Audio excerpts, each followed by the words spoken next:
ካይሮ የጥንታዊቷ ግብፅ እምብርት ዛሬ ትንፋሽ አጥታለች። ከ20 ሚሊዮን በላይ ሕዝብ፣ የተዘጋ መንገድ፣ የተበከለ አየር። ይህች ታሪካዊት ከተማ ቀስ በቀስ እየሞተች ነው። ነገር ግን ከዚህ ግርግር 45 ኪሎ ሜትር ርቀት ላይ በበረሃው እሳት መሃል አንድ አዲስ ተአምር እየተከሰተ ነው።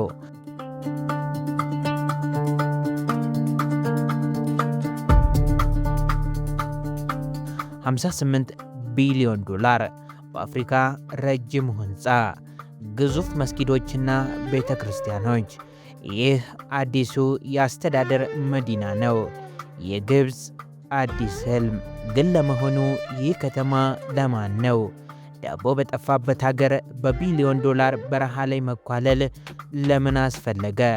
ፕሬዝዳንት አልሲሲ የገነቡት የሪፐብሊኩ ትንሣኤ ነው ወይንስ ሀገርን የሚያጠፋ የዕዳ አዘቅት? ይህች ከተማ የፈርዖኖች ዳግም ውድቀት ልትሆን ትችላለች? ዛሬ ልዩ ቆይታችን በበረሃው ላይ የተቆለለውን ሲሚንቶ ሚስጥር፣ ከጀርባው ያለውን የፖለቲካ ፍርሃትና ከተማዋ ለግብፅ ህልም ወይንስ መርገም የሚለውን እውነት ዘርዝረን እናቀርባለን። እስከ መጨረሻው አብራችሁን ቆዩ።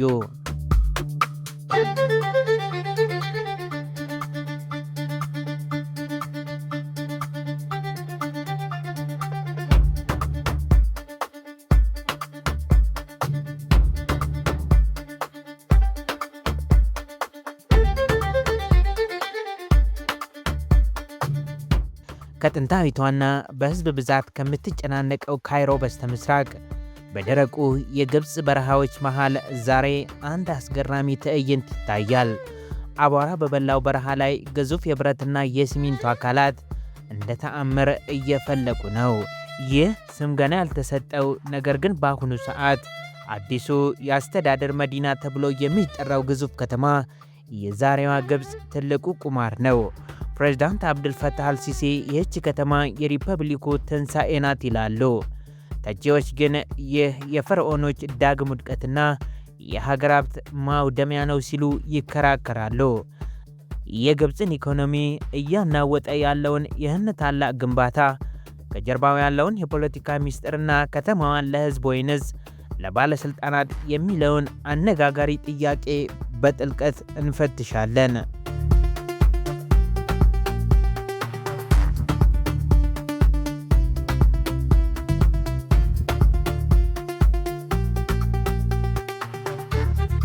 ታሪኩ የሚጀምረው ከካይሮ ውጥረት ነው። ካይሮ የዓለማችን ጥንታዊትና እጅግ የተጨናነቀች ከተማ ናት።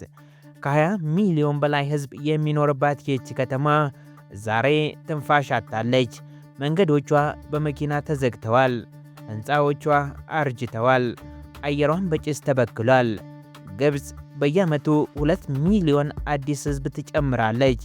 መንግስት ካይሮን ማዳን አንችልም፣ ስለዚህ አዲስ መተንፈሻ ያስፈልገናል የሚል ውሳኔ ላይ ደረሰ። ነገር ግን ይህ ውሳኔ ከከተማ መታደስ ባለፈ ሌላ የፖለቲካ ፍርሃት ነበረበት። እንደ አውሮፓውያኑ አቆጣጠር በ2011 በካይሮ ታህሪር አደባባይ የተነሳው ህዝባዊ አመፅ ለዘመናት ስልጣን ላይ የነበሩትን ሆስኒ ሙባረክን ከስልጣን አውርዷል። አዲሱ መንግስት አመፅ ሊነሳባቸው ከሚችልባቸውና ለመቆጣጠር ከሚያስቸግሩት የካይሮ ጠባብ ጎዳናዎች ርቆ በረሃ መሃል ራሱን በከፍተኛ ቴክኖሎጂና ጥበቃ የታጠረ ምሽግ ውስጥ ለመክተት መፈለጉ አልቀረም።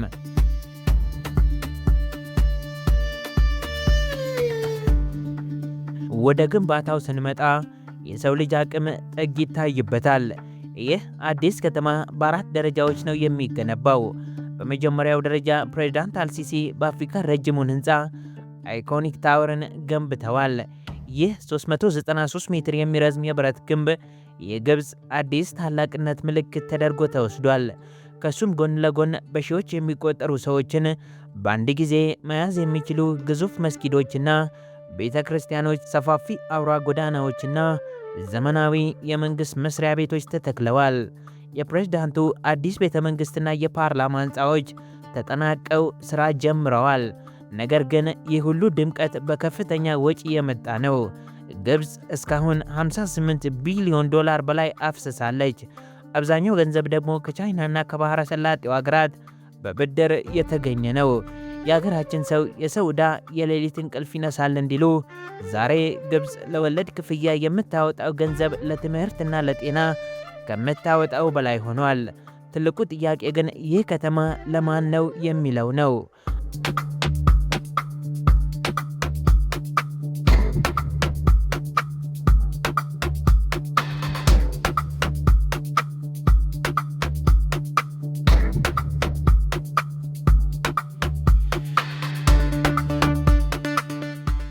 አዲሱ መዲና ከሩቅ ሲታይ ገነት ይመስላል። ነገር ግን የቤቶቹን ዋጋ ስንመለከት ለአንድ ተራ የግብፅ ሰራተኛ አይደለም ለመግዛት ለማለም እንኳን የሚከብዱ ናቸው። ካይሮ ውስጥ በድህነትና በጭቆና የሚኖረው ሕዝብ የኑሮ ውድነቱ አንገቱን እያነቀው ባለበት በዚህ ሰዓት በረሃ ላይ ለጥቂት ባለሀብቶችና ባለስልጣናት ብቻ የታቀደ ከተማ መገንባቱ ከፍተኛ ቁጣን ቀስቅሷል። ግብፅ ዶላር በማጣቷ ምክንያት የገንዘቧ ዋጋ ክፉኛ ወድቋል። ዳቦና ዘይት እጅግ ውድ ሆነዋል። ዓለም አቀፉ የገንዘብ ድርጅት ግንባታዎቹን ቀንሺ ብሎ እያስጠነቀቀ ቢሆንም መንግስት ግን ወደ ኋላ መመለስ አንችልም በሚል ግትርነት ጉዞውን ቀጥሏል። ይህ ሁኔታ ከተማዋን እንደ ቻይናው ካንግባሺ ወደ ሙት ከተማነት ሊቀይራት ይችላል የሚል ስጋት ፈጥሯል።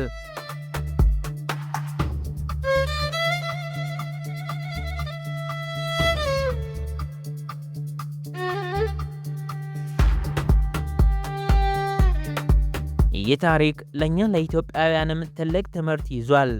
ግብፅ በአባይ ወንዝ ላይ ያላትን የበላይነት ለማረጋገጥ የምትታገለው እንዲህ ያሉ ግዙፍ ፕሮጀክቶቿን በውሃና በኤሌክትሪክ ኃይል ለማንቀሳቀስ ጭምር ነው። በሌላ በኩል ደግሞ እኛም እንደ ግብፅ ብዙ ሜጋ ፕሮጀክቶችን ስንገነባ የልማት ቅደም ተከተልን ማየት እንዳለብን ያስገነዝበናል። የሀገራችን ተረት ከአቅም በላይ መዝለል ለወገብ ስብራት ነው እንደሚለው ግብፅ በበረሃው መሃል የቆለለችው ሲሚንቶ ለሀገር እድገት ይሁን ወይንስ ለኢኮኖሚ ውድቀት ጊዜ የሚመልሰው ይሆናል። ሆኖም ግን ዛሬ በረሃው ላይ የቆመው አይኮኒክ ታወር ለዓለም አንድ ትልቅ መልእክት ያስተላልፋል። ሀገር የምትገነባው በህንፃ ብዛት ሳይሆን በህዝብ ፍቅርና በኢኮኖሚ ብልሃት ነው። ያለ ህዝብ ስምምነትና ያለ ጥንቁቅ ኢኮኖሚ የሚገነባ ከተማ ግን የፈርዖኖች ፒራሚድ ሆኖ ከመቅረት ውጪ ሌላ ፋይዳ የለውም።